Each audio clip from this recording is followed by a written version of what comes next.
Bom, pessoal, agora a gente vem para a nossa segunda aula dessa revisão de processo civil e a gente vai falar basicamente sobre dois tópicos que estão naquela sequência que a gente acabou de ver do procedimento comum, a petição inicial e depois o juízo de admissibilidade sobre a própria petição inicial.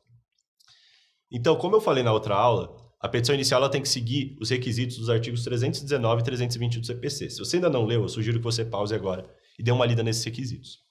E a petição inicial nada mais é do que o documento em que o autor vai apresentar o que ele quer. Então, primeiro, ele é dividido na qualificação das partes, o autor vai falar quem ele é, quem é o réu, e dá os dados. Ele vai falar os fatos, os motivos jurídicos que embasam os fatos e o pedido. Lembre-se que nessa questão dos fatos, que é a causa de pedir, que são os fundamentos fáticos e jurídicos, o principal é descrever os fatos, menos do que descrever o direito. Por quê? O Código de Processo Civil adota o que se chama de teoria da substanciação.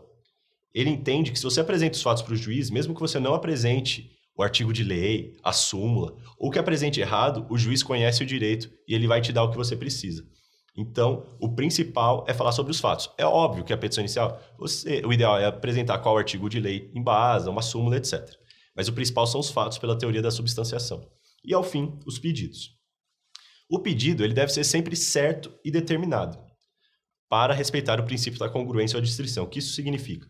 Eu preciso olhar para a petição inicial e saber exatamente o que e quanto o autor está pedindo. Então, ele está pedindo aquele carro daquele modelo tal, com aquela placa tal, aquela casa da rua tal, tantos R$1.000. Você precisa bater logo o olho na petição inicial e já saber exatamente o pedido que é feito. Ele tem que ser certo e determinado.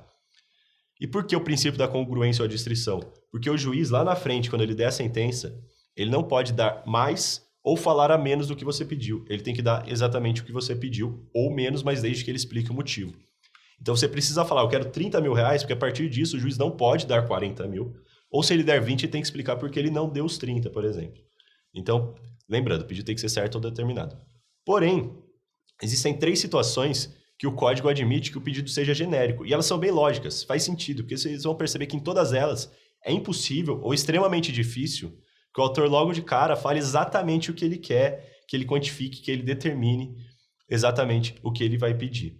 Então, a primeira hipótese são as ações universais. As ações universais são aquelas ações que versam sobre um todo de bens, direitos, obrigações. Então, por exemplo, ação de inventário, ação de recuperação judicial, de falência. Você percebe que se alguém falece, principalmente se ela tiver um grande patrimônio, é muito difícil que eu já chegue na petição inicial e descreva tudo que a pessoa tinha, tudo que eu quero que seja partilhado. Ou uma empresa em recuperação judicial e falência, é impossível listar tudo o que ela tem de obrigação, de dever, de bens, de patrimônio. Então, nessas hipóteses, você entra com a ação universal, você fala, por exemplo, eu quero entrar com essa ação de inventário, e em algum momento ao longo do processo, você vai conseguir delimitar o pedido, mas não logo na petição inicial. Também, quando há uma impossibilidade momentânea de determinação do pedido. Existem algumas situações em que é simplesmente impossível, faticamente, que o autor apresente qual que é o pedido determinado dele. Com um exemplo vai ajudar a ver.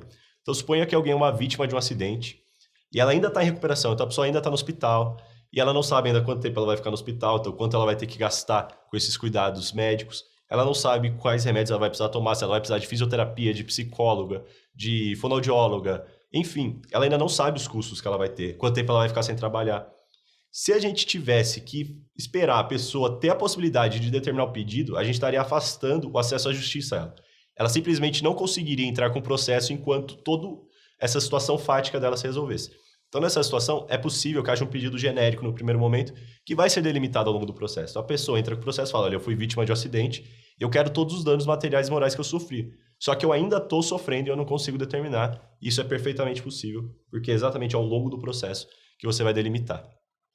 E, por fim, também é possível formular um pedido genérico, que não seja certo ou determinado, quando você precisa de uma conduta da outra parte para fazer esse pedido. O principal exemplo é a ação de exigir contas. Ela é uma ação em duas fases, em que, por exemplo, eu tenho um caseiro na minha fazenda e eu dou sempre um valor ali todo mês para ele cuidar da fazenda. Só que eu estou suspeitando que ele está pegando uma parte para ele. Então eu entro com essa ação de exigir contas. Primeiramente, ele vai me mostrar as contas, ele vai me discriminar exatamente o que ele gastou, com o que ele gastou, os documentos que comprovam isso. E se for o caso e houver um saldo ali, alguma diferença que não está batendo, aí vai para a segunda fase onde ele vai ser cobrado disso.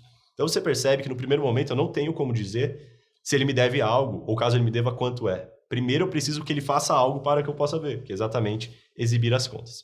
Então, nessas 3 situações, o pedido pode ser genérico. Ações universais, quando é impossível formar o pedido determinado logo de cara, e quando há necessidade de conduta da outra parte. Mas a gente não pode confundir os pedidos genéricos, são esses, que não são certos e determinados, com os pedidos implícitos. Os pedidos implícitos são aqueles pedidos que, mesmo que o autor não se refira a eles na petição inicial, a lei considera que eles foram feitos. Óbvio que o dia que você for advogado, o ideal é que você mencione esses pedidos na sua petição inicial. Mas caso você esqueça, o juiz considera que ela está lá por força de lei e ele pode dar esses pedidos. Então, as despesas, as custas processuais, honorários advocatícios. Então, você ganhou o processo, não pediu os honorários, o juiz pode dar os honorários. Coerção monetária, prestações vincendas e inadimplidas, isso é bem interessante. Então, vamos supor que eu entro com um processo contra o meu locatário, que ele não está me pagando os aluguéis. Só que eu só peço os aluguéis que já se venceram. E eu esqueço de falar para o juiz também considerar, eventualmente, os aluguéis que venham a se vencer ao longo do processo que ele não pague. O juiz vai considerar isso. Então, se eu entrei com o processo em junho, o que se vencer em julho, agosto, setembro, outubro, mesmo que eu não fale nada, caso não seja adimplido, o juiz vai considerar no pedido. Isso é um pedido implícito, que a lei mesma faz. E os juros legais e moratórios. Vista a petição inicial, visto os pedidos, a gente já viu que ela vai ser distribuída ou registrada. Ou seja, ela vai ser endereçada a um juiz. Registrada quando só tem um juiz, distribuída a um sorteio para ver qual daqueles possíveis juízes vai receber o processo. Quando o juiz recebe a petição inicial, ele pode tomar uma dessas 4 decisões que a gente vai olhar melhor em seguida. Ele pode admitir, então a petição inicial está em ordem, a gente pode seguir com o processo. Ele pode determinar a emenda. Ele vê que a petição tem vícios, tem defeitos, mas dá para corrigir, eles são sanáveis. Nesse caso, ele é obrigado a permitir que a parte corrija através de uma emenda. Ele pode indeferir a petição inicial, então ele encontra vícios que não são corrigíveis, são insanáveis, ou eles até eram sanáveis, só que ele determinou a emenda e a parte não corrigiu. Aí, nesse caso, ele indefere a petição inicial, sem resolução de mérito. É possível depois a parte entrar com um novo processo, desde que ela corrija esses defeitos, obviamente. Ou ele pode decidir pela improcedência liminar do pedido, que é uma decisão de mérito. E agora a gente vai ver cada um desses elementos. Bom, a admissibilidade é evidente, então a gente vai falar a partir da emenda. Então, caso o juiz encontre vícios que podem ser corrigidos, é um direito subjetivo da parte que ele determina a emenda. Então, o juiz não pode simplesmente extinguir o processo nesse caso. A parte tem o direito de que ele lhe confira um prazo de 15 dias, segundo o artigo 321 do CPC, para que ela corrija o vício. E mais do que o direito de ter essa oportunidade, o juiz é obrigado a dizer qual que é o vício. Então, faltou o documento tal, faltou determinar o pedido, faltou aquilo. O juiz tem que falar, emende a petição inicial neste ponto. Mas vamos supor que não seja caso de emenda, mas sim de indeferimento da petição inicial. O que é isso? É uma extinção sem resolução de mérito, ou seja, sem coisa julgada material. É possível que a parte entre com outro processo depois, sobre os mesmos fatos, sobre os mesmos elementos, desde que sem esses vícios. Quando que o juiz vai indeferir a petição inicial? Em 2 situações, que a gente já falou. Primeiro, se a emenda for impossível, então o vício é insanável, ou se a parte não fizer a emenda quando o juiz oportunizar a emenda. Se eu extingo o processo, é uma sentença, porque pôs fim a uma fase processual e comporta apelação. E essa apelação é bem interessante. A gente vai ter uma aula sobre recursos e a gente vai ver que a apelação, em regra, ela não tem o efeito diferido, que é o efeito do juízo de retratação. Os recursos que têm esse juízo de retratação, como é o caso do agravo de instrumento, permitem que o juiz volte atrás na decisão que ele tomou. Então, no caso, o juiz pode olhar para essa apelação e falar, putz, eu acho que eu errei mesmo, e reverte a sua própria decisão. O indeferimento da petição inicial é uma das raras hipóteses em que o Código admite em uma apelação o juízo de retratação. Então, se você apelar de uma sentença de indeferimento da petição inicial, em 5 dias o juiz pode voltar atrás. Caso haja apelação e o juiz não volte atrás, o réu vai ser intimado já para oferecer as contrarrazões. Então é curioso, porque o réu já vai entrar no 2º grau. Ele vai entrar se defendendo da apelação para tentar manter aquela decisão. Não é a mesma coisa, mas muita gente confunde o indeferimento da petição inicial com a improcedência liminar do pedido. São coisas distintas. A única semelhança é que ambos encerram o processo nesse mesmo momento procedimental. Mas o fundamento e as consequências são diferentes. A improcedência liminar do pedido é uma sentença de mérito contrário ao autor antes que o réu seja citado. Então o réu está lá na casa dele, sentado no sofá, nem tem ideia do que está acontecendo. E o processo já é decidido a favor dele. É uma sentença final. Exatamente aquela sentença que o juiz daria depois do saneamento, instrução. Ele dá agora, porque ele vê desde cara que o autor não tem razão, então ele não é inteligente, lógico, seguir com um processo que você já sabe que o autor vai perder. E quando que é possível o juiz julgar o pedido improcedente já liminarmente? Bom, Se o juiz já está julgando agora, é porque não há mais necessidade de produção de provas, né? Não tem uma necessidade de uma fase instrutória. Se fosse necessário produzir provas para você elucidar algum fato, por exemplo, evidentemente ainda não é possível dizer que o autor não tem razão. Então exige que não haja necessidade de fase probatória. E, em regra, o pedido formulado pelo autor, ele contraria algum precedente vinculante. Então ele vai contra uma súmula, uma tese de RDR. Então, por exemplo, o autor pede a prisão de um depositário infiel. Bom, existe uma súmula vinculante do STF proibindo a prisão do depositário infiel. Então esse processo não merece prosperar, ele já é julgado improcedente desde o cara. E também é possível diante da prescrição e da decadência, tá? Então o juiz pega a petição inicial e ele já vê que o direito do autor está prescrito. Nesse caso, ele também já pode decidir pela improcedência liminar do pedido. Assim como no indeferimento da petição inicial, eu estou encerrando uma fase do processo. Logo, é uma sentença. E mais uma vez, mais uma exceção em que o juiz, nessa apelação, vai poder se retratar. Então, são duas hipóteses muito marcantes no Código de Processo Civil em que há o juízo de retratação na apelação, ambos no prazo de 5 dias. E são exatamente essas duas hipóteses parecidas, de indeferimento da petição inicial e de procedência liminar do pedido. E assim como a gente falou antes, se houver apelação e não houver o juízo de retratação, o réu vai ser intimado para oferecer contra-razões. Então, ele já vai se defender no recurso já lá no tribunal. Ele vai entrar já direto no segundo grau. Isso aqui é uma tabelinha diferenciando o indeferimento da petição inicial e da improcedência liminar do pedido. Então, a gente reparou que o indeferimento da petição inicial ele versa sobre aspectos processuais. É algum vício sanável ou sanável que não foi emendado ou insanável, mas que versa sobre a forma do processo. Enquanto a improcedência liminar do pedido é material, o autor não tem direito. Ambos são julgados por uma sentença, logo ambos comportam apelação, ambos têm juízo de retratação em 5 dias, mas só a improcedência liminar do pedido faz coisa julgada material, exatamente porque ela é uma sentença de improcedência, ela não é uma sentença de indeferimento. Em regra, o indeferimento da petição inicial vem de um vício formal e a improcedência liminar do pedido, uma contrariedade a precedente vinculante ou prescrição e decadência. E para a gente treinar o que a gente viu, a gente vai fazer agora alguns exercícios, tá bom? Joana, em decorrência de diversos problemas conjugais, decidiu se divorciar de Marcelo. Contudo, em razão da resistência do cônjuge em consentir com a decisão, foi preciso propor ação de divórcio. Após distribuída a ação, o juiz determinou a emenda da petição inicial, tendo em vista a ausência da cópia de certidão de casamento celebrada entre as partes, dentre os documentos anexados à inicial. Considerando o caso narrado e as posições legais a respeito da ausência de documentos dispensáveis à propositura da ação, assinale a afirmativa correta. Bom, a certidão de casamento, ela obviamente não é um documento obrigatório em todo e qualquer processo.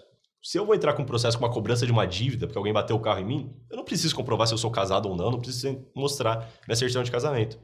Mas, obviamente, em um processo de divórcio, a certidão de casamento é necessária. Então, ela era um documento necessário. Havia um vício na petição inicial. Só que esse vício era sanável. Por quê? Era só a autora juntar aquele documento. Então, vai versar sobre isso esse exercício. Alternativa A. Ausente de documento indispensável para a propositura da ação, a petição inicial deve ser deferida de imediato? Não, a gente já viu que é um direito subjetivo da parte a possibilidade de emenda quando ela for possível. B. A certidão de casamento é documento indispensável para a propositura de qualquer ação? Obviamente não. Ela é indispensável para algumas ações que versem exatamente sobre relações de matrimônio, como é o caso do divórcio, mas não para toda e qualquer ação. C. Ausente de documento indispensável para a propositura da ação, o autor deve ser intimado para emendar ou completar a inicial no prazo de 15 dias. Parece ser a correta. E D. Ausência de documento indispensável à propositura da ação configura hipótese de improcedência liminar? Não.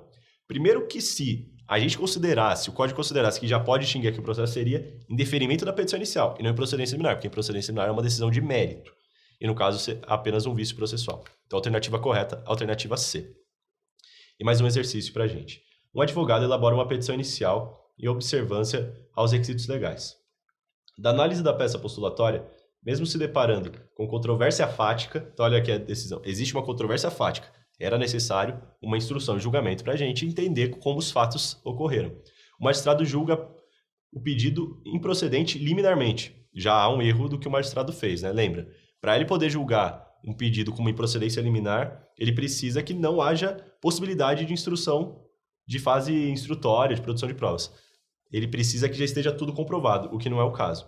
Diante dessa situação, o patrono do autor opta por recorrer contra o provimento do juiz, arguindo a nulidade da decisão por necessidade de dilação probatória. A. O advogado pode aduzir que, antes da sentença extintiva, o juiz deve necessariamente determinar a emenda inicial em atenção ao princípio da primazia do mérito. Seria o caso se a gente estivesse falando de indeferimento da petição inicial, né? Mas no caso a gente está falando de procedência liminar do pedido. É outro fundamento. Lembra, aqui já é uma sentença de mérito.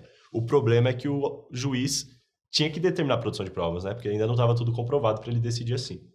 B. Não existem hipóteses de procedência liminar no atual sistema? Óbvio que existem. A gente está estudando isso até agora, então elas existem, né? C. Somente a inépcia da petição inicial autoriza a improcedência liminar dos pedidos? Não, tá tudo errado isso daqui. A inépcia da petição inicial é uma hipótese de indeferimento da petição inicial, mas não a única. Então, ela não é de procedência liminar do pedido, e mesmo que a gente falasse de indeferimento da petição inicial, também estaria errado, porque é apenas uma das várias hipóteses. E D, nas hipóteses em que há necessidade de dilação probatória, não cabe improcedência liminar do pedido. Essa é a alternativa correta, a letra D. E com isso a gente encerra essa segunda aula, espero que tenham gostado, e a gente se vê em breve. Até já.